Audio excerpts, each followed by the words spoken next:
역사적으로 은행에 첫 장을 여은 것은 금세공업자다. 금덩어리 갖다 주고 자 요거 뭐 목걸이로 만들어주세요. 그런 애들이겠지.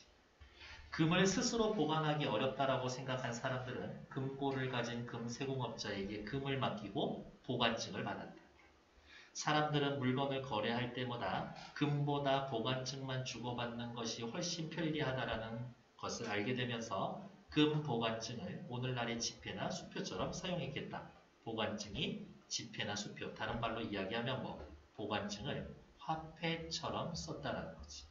됐을까? 예를 들어서 금 1kg에 지금 얼마쯤 할까? 한 7천만 원, 8천만 원쯤 하겠네.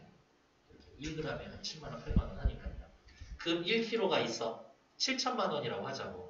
맡긴 다음에 자 맡았습니다 라면서 금 1kg라고 해가지고 내가 이거를 이제 갖고 있지.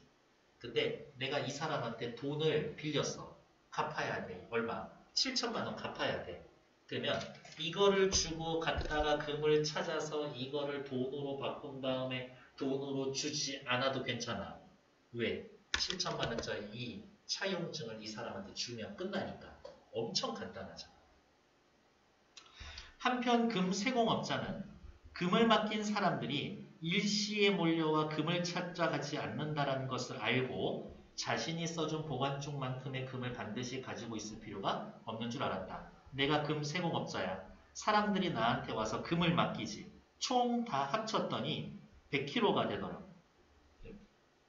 근데 사람들이 와가지고 나 맡긴 거 줘, 맡긴 거 줘, 맡긴 거 줘 라고 해놨는데 아무리 생각해도 어떻게 하루에 20kg 이상 사람들이 찾아가지를 않아. 그러니까 굳이 내가 80kg 갖고 있으면서 불안해할 필요가 없어. 금세공업자는 생각하지. 저 금은 내 금이 아니지만 이 금을 다른 사람한테 빌려주고 이자를 받자. 이런 생각을 하게 되는 거지. 최소 20kg니까 좋아. 넉넉하게 한 40kg만 갖고 나머지 60kg를 빌려주고 돈을 받고 이자를 받자. 나는 남의 금으로 돈 벌고 있어. 똑똑한 자식들.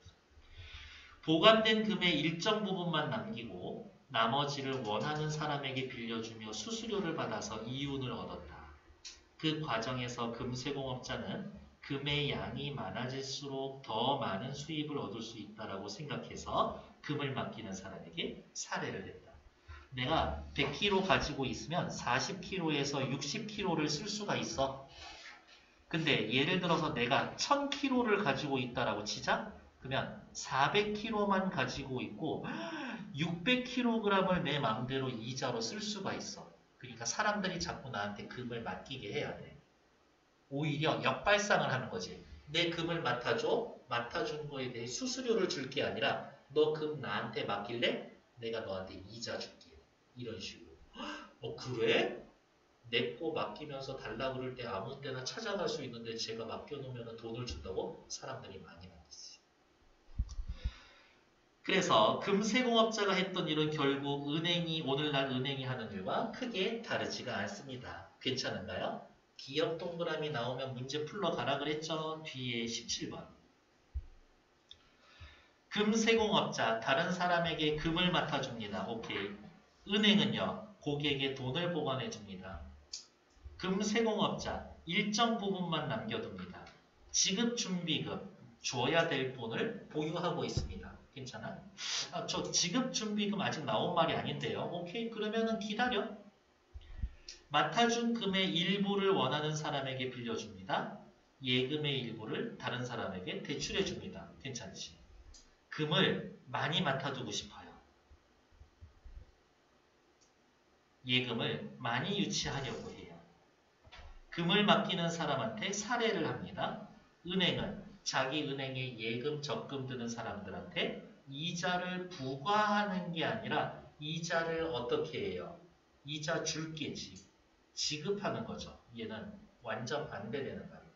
그래서 답은 5번. 앞으로 돌아올게요. 여기에서의 우리는 은행의 두 가지 기능을 알 수가 있다. 오케이. 앞으로 이어지는 내용은 뭐예요? 은행의 기능. 첫째, 돈의 여유가 있는 사람들로부터 자금을 조성해서 자금을 만들어 이것을 필요로 하는 사람에게 융통, 빌려주는 금융중개 기능이다. 이 사람 돈을 받아다가 너한테 빌려줄게. 금융중개. 은행은 금융중개 기능을 통해 금융시장의 거래 비용을 낮추고 조성된 자금이 효율적으로 활용될 수가 있도록 자금의 흐름을 조정하는 역할을 수행합니다. 얘는 돈이 엄청 많아. 얘는 돈이 필요해. 얘네 둘이 만나가지고 서로 계약서. 그러면 어떻게 해요? 빌려주려는 사람, 빌리려는 사람마다 계약서가 계속 작성돼야 된다고. 근데 나는 아예 고정시켜놨어. 나한테 맡기면 내가 이자 4% 줄게. 나한테 빌리는 사람들은 무조건 이자 10%에 빌려가. 이렇게 그냥 정해버리는 거야. 그냥 간단해지지. 은행은 자금 수요자의 수익성과 안정성을 정확하게 평가할 수 있는 안목과 정보를 가지고 있어서 조성된 자금이 한층 건전하고 수익성 높은 곳으로 투자되도록 유도하기도 합니다. 나한테 돈 빌리려는 사람한테 그러니까 은행이 하는 일은 뭐야? 신용 체크하는 거야. 신용 점검. 둘째, 뭐 둘째예요? 은행의 기능 둘째지. 첫 번째 기능 뭐였었어? 금융중개 기능. 두 번째 기능은 예금 창조 기능. 예금 창조 기능. 예금 창조는 신용 창조라고도 이야기합니다. 신용 창조. 금세공업자 다시 얘기해보자. 금세공업자가 맡아놓은 돈 금 전체를 그냥 가지고만 있으면 시장에 돌아다니는 금의 양은 정해져 있어. 하지만 보관증에 기록된 금의 합은 그가 맡아놓은 금의 양과 같을 것이기 때문이다. 그러나 맡아놓은 금의 일부만 지급 준비용으로 보존을 하고 나머지 사람들에게 대출을 해주면 상황이 달라지지. 30%를 남겨놓기로 결정했다면 70%의 금이 다른 사람이 빌려다 필요한 곳에 쓸 수가 있는 겁니다. 금 세공업자, 우리 집 금고에 100kg 들어있지. 그런데 나는 여기에서 30kg만 남기고 70kg를 빌려주겠다. 그러면 이 70kg, 이 상황이 됐을 때는 금 100kg가 움직이지를 않지.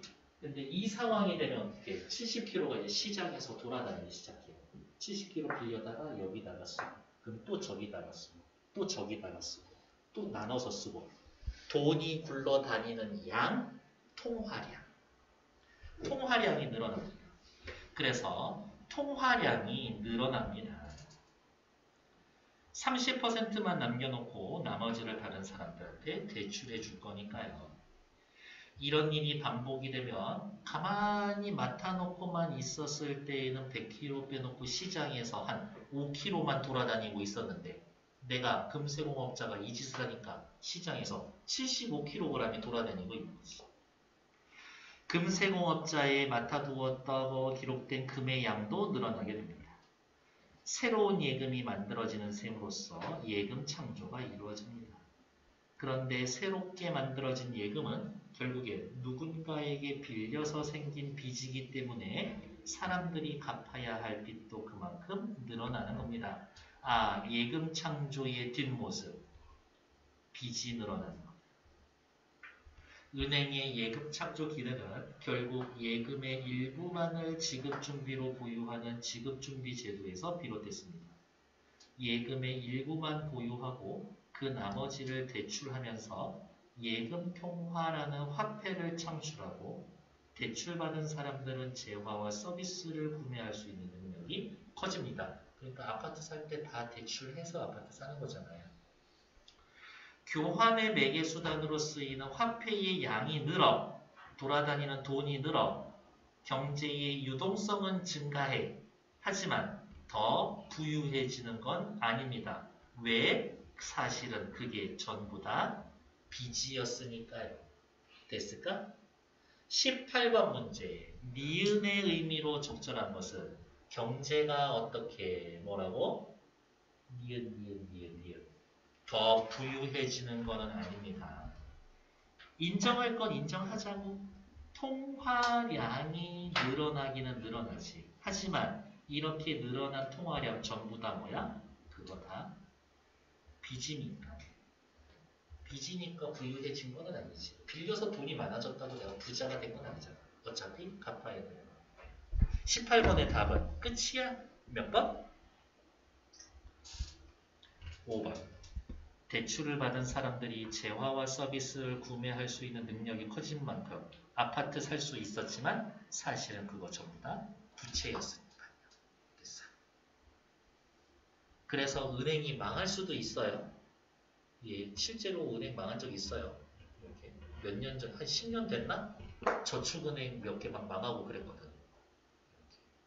저도 이자 많이 준다고 토마토 저축은행에다가 돈 맡겨놨었다가 은행이 망하는 바람에 심장 벌렁벌렁하고, 근데 예금자 보호법에 의해서 받기나 받았지만 이렇게 한 몇 년 맡겨놨는데 이자 한 푼도 못 받고 진짜 원금만 받았어. 손해보았어. 은행의 일정 시점에 총체적 재무 상태를 기록해 놓은 대차대조표를 활용하면 예금 창조 기능을 더 잘 이해할 수가 있습니다. 두려워지기 시작하는데 대차대조표를 활용하면 예금 창조 기능을 더 알 수가 있어요. 그럼 이제 뒤에 얘기 뭐 나와야 돼? 대차대조표란 뭡니다. 얘기 나올 거예요. 자금의 조달 원천을 나타내는 자본 및 부채의 내역은 오른쪽에 자금의 조달 원천 써야지.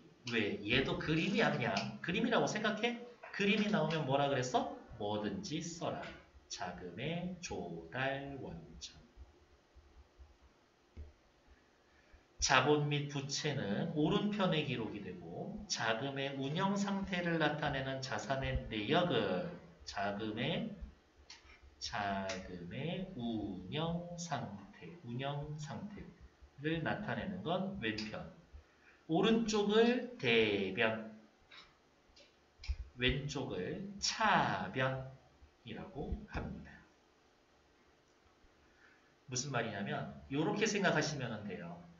너 재산이 얼마야? 라고 물어보면 은행 입장에서 우리 은행한테 맡겨놓은 1,500억, 그리고 다른 데서 빌려온 300억, 그리고 은행 세우려고 내가 가지고 있었던 돈 200억. 요게 자본 및 부채예요. 괜찮을까? 구별을 하면 얘가 자본이고 원래 가지고 있었던 거니까. 따지면 이거 부채야. 기타 부채는 부채인 줄 알겠어. 근데 예금은 왜 부채야? 고객이 나한테 맡겨놓은 거니까 달라 그러면 줘야 되는 거니까 결국에 나 은행 입장에서 빚이지. 다음 지급준비금 300억 남겨놓고, 그러니까 요거지. 1,500억을 맡겨놨는데 300억만 있으면 될 것 같아. 3, 5, 15, 5분의 1, 한 20% 정도를 찾고 있는 것 같아요. 다음 대출 1,200억, 유가증권, 기타 자산, 요거에 대해서는 또 밑에 설명이 나올 겁니다. 가상은행의 대차대조표를 요약해 놓은 겁니다. 10억 단위였었네. 일반적으로 은행은 중요한 자금 조달 원천은 예금이기 때문에 예금 주요 조달 원천이라고 또 써놓는 거지. 은행에서 예금을 많이 유치하려고 합니다. 예금 옆에다 또 쓸까? 많을수록 좋아. 많을수록 좋아. 굿. 오른편에 보면 예금이 가장 큰 비중을 차지하고 있는데 은행의 입장에서는 예금은 언제든 요구가 있어야 하는, 지급해야 하는 부채의 성격을 갖는다. 부채라고 우리 아까 미리 썼어. 은행이 다른 금융기관이나 중앙은행으로부터 자금을 빌려온 내역은 기타 부채로 나타나 있고, 마지막 항목 자본금은 은행의 자본금입니다. 이렇게 조성된 자금은 왼편에 나타나 있는 여러 가지 형태의 자산으로 운영이 됩니다. 이 은행은 예금액의 일정 부분을 지급준비로 떼어놓고, 물론 뒤에 문제 나오지는 않지만 20%로 해놨어요. 나머지 자금은 대출을 해주거나, 여기에 있는 대출은 은행이 다른 사람한테 빌려준 돈이야. 빌려줬고, 어디에 있어? 빌려줬고, 기밖에 유가증권 등 여러 가지 형태로 자산을 보유하는데 사용이 됩니다. 이렇게 지급준비제도와 대출을 통해 예금통화가 창출이 되는 겁니다. 밑줄. 이렇듯 여기에다 그냥 밑줄을 그릴 거예요. 왜냐고 물어보신다면 저는 이렇듯 요 말 때문에요. 왜? 정리해주겠다는 얘기인 거니까. 이러한 애들을 담화 표시라고 하는데 눈여겨볼 필요가 있다. 그렇다면 은행은 어떻게 이득을 얻을까요? 아까 얘기한 거야. 얘한테 돈 빌려서 이자 5% 주고 얘한테 돈 빌려줄 때에는 내가 이자 10% 받고 그러면 나는 남의 돈으로 이자 5% 먹고 이런 거겠지. 그럼 은행은 완전 땅 짚고 헤엄치기인가? 아니야. 위험할 수도 있어. 왜? 얘가 돈 떼어먹을 수도 있잖아. 못 갚을 수도 있잖아. 그거 생각해야 돼.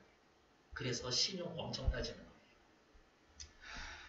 은행은 주로 예금으로 자금을 조달하고 대출로 자금을 운영하는데 통상 예금 이자에 비해 대출 이자가 높으므로 양이자의 차이로 발생한 예대금리 차이가 은행의 주된 수익원이 됩니다. 그러면 이거겠네요. 뭐 대출 이자 빼기 예금 이자 요게 예대금리 차이. 대출 이자가 더 높은 까닭은 차입자가 빌리는 사람이 은행한테 돈 빌리는 사람이 원금과 이자를 갚지 못해 대출 손실이 일어날 수도 있어 신용도에 맞춰 위험 할증금을 부과하기 때문입니다. 신용등급 1등급한테는 5%에 빌려와서 6%에 빌려줘. 얘는 떼먹힐 염려가 없으니까. 근데 신용등급이 엄청 낮아. 5%에 빌려와서 15%. 너 그거 아니면 안 돼. 나 너무 쫄려. 이렇게 얘기할 거니까. 은행의 영업이익은 예대금리 차이로 발생한 수익에서 인력과 지점조직, IT 인프라 유지하기 위한 경상 운영비를 차감한 것입니다. 어머, 따지면 이거 공식이거든요. 공식은 무조건 중요해. 그래서 일단 빨간색 밑줄이야. 은행의 영업이익을 빨간색 밑줄. 은행의 영업이익을 아예 빨간색. 자, 침착해. 이거 빨간색 할 줄 알잖아. 은행의 영업이익은 예대금리 차로 발생한 수익에서 빼기 경상 운영비 이렇게 하시면 되겠죠. 그래서 은행은 대출 손실을 영업이익보다 적게 유지해야만 안정적입니다. 대출을 해줘. 근데 은행도 돈 떼어먹힐 수도 있잖아요. 그러니까 대출 손실을 영업이익보다 적게 유지해야만 이렇게 해야만 은행이 안정. 만일 대출 손실이 영업이익을 넘어선다면 이게 더 커진다면 자본금 잠식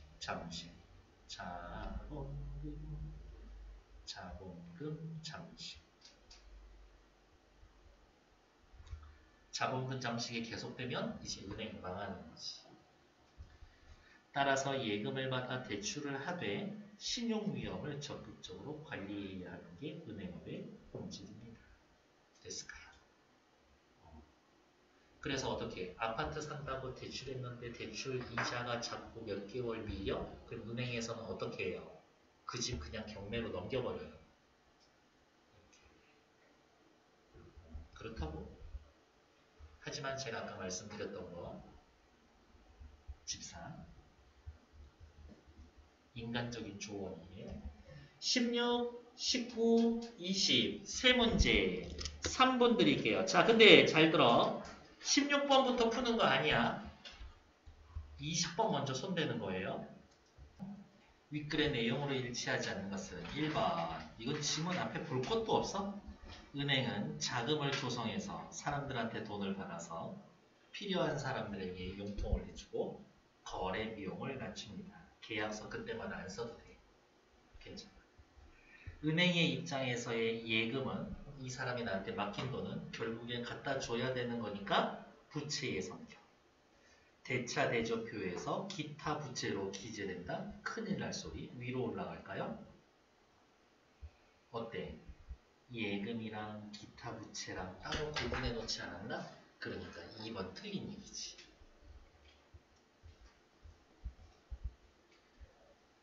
3번 은행의 예금 창조는 예금의 일부만 보유하고 나머지를 대출해 줍니다. 그게 예금 창조지. 마치 없던 돈 만들어내는 거냐? 이렇게. 은행의 대차 대조표에는 자금의 조달 원천을 나타내는 내역, 운영 상태를 나타내는 내역이 기록이 됩니다. 잘 써놨네. 여기 자금의 조달 원천, 운영 상태 나타내는 부분 둘 다 있었죠? 다음 4번, 5번 은행에서 조성된 자금이 수요자의 수익성과 안전성에 대한 정보를 바탕으로 건전한 곳에 투자되도록 유도한다. 얘는 확인해 드릴게요. 어디에 있었냐? 돈을 잘 빌리도록 해서 이 부분에 있었네요.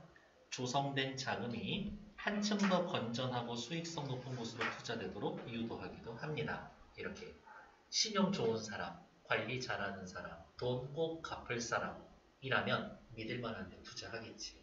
이렇게 도박자금으로 빌려주세요 하고 기가 막힌 아이템 4억 계획서 들고 와가지고 돈 좀 빌려주세요. 이거는 완전히 다를 수가 있으니까 잘 쓰이게 하겠죠. 답은 2번. 17 했고 18 했고 19번. 일단 20번의 답은 1번이죠?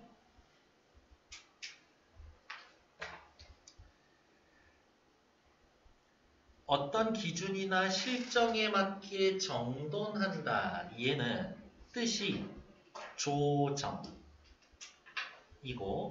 A는 조성이었을 텐데 조성이라는 거는 뭐예요? 자본이라든지 자본 등을 어떻게 만든 이런 거죠.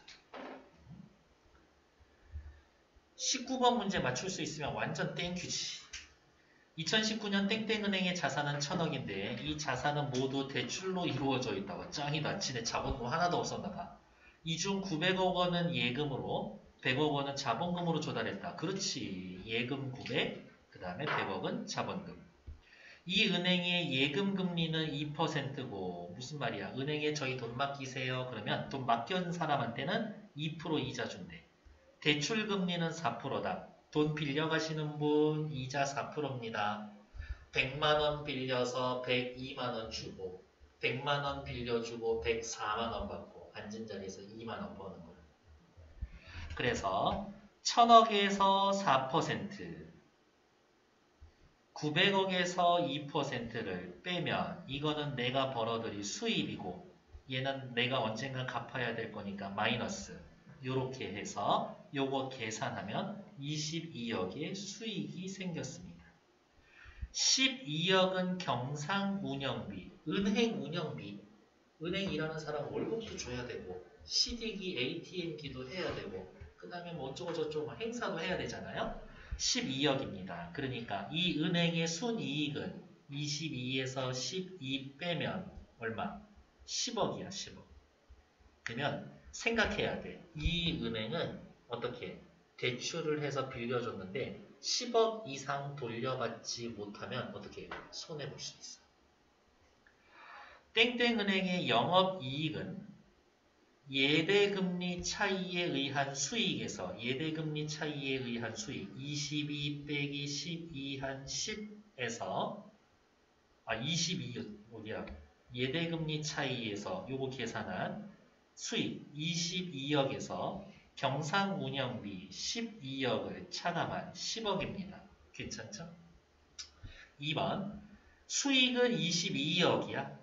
주로 예금으로 자금을 조달하고 대출로 자금을 운영했기 때문입니다. 괜찮죠? 거의 뭐 딴 데 돈 쓰지 않았어. 뭐 유가증권 사거나 다른 은행에서 돈 빌려오거나 그런 거 없었어. 3번 땡땡은행 대출금리가 4%로 평균 예금금리보다 높은 이유는 뭐 때문에? 대출 손실에 대한 위험 할증금이 반영이 된 거니까요. 맞죠? 요것도 또 반응을 찾을게요. 왜 대출금리가 더 높아야 합니까? 라고 물어본다라고 하면 어디 있었지? 대출금리가 더 높아야 해요. 라는 것들을 요 부분에 있었죠. 여기에 있었네. 대출 이자가 더 높은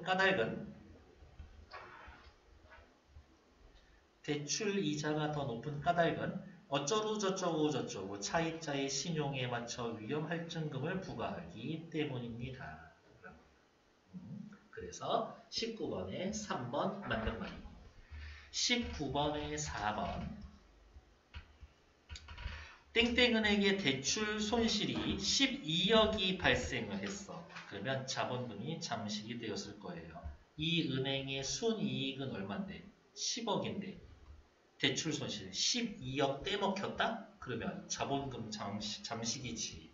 답은 5번이겠는데 평균 2%인 예금 금리를 올린다면 여러분 저희한테 돈 맡기면 2% 드릴게요 했는데 갑자기 좋았어. 한 5% 드릴게요 라고 했다라고 칩시다.